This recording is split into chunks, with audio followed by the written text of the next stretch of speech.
يا الله رب العالمين أضرب من السلام تقلي وضرب ذرية المؤمنين من المسلمين والمسلمات صحابة الكرام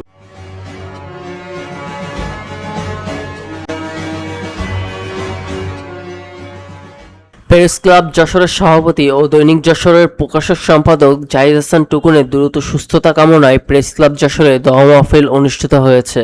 মঙ্গলবার press club Jessore মিলনায়তনে অনুষ্ঠিত এই দোয়া মাহফিলে সাংবাদিক নেতৃবৃন্দ, বিভিন্ন গণমাধ্যমের কর্মরত সাংবাদিক সহকর্মীরা অংশ নেন। এ সময় জাহিদ হাসান টুকুনের সফল চিকিৎসা, দ্রুত অগ্রগতি ও দীর্ঘায়ু কামনা করে বিশেষ মোনাজাত করা হয়। ডেস্ক রিপোর্ট, দৈনিক যশোর।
ربنا تقبل منا إنك أنت السميع العليم وتب علينا إنك أنت التواب الرحيم سبحان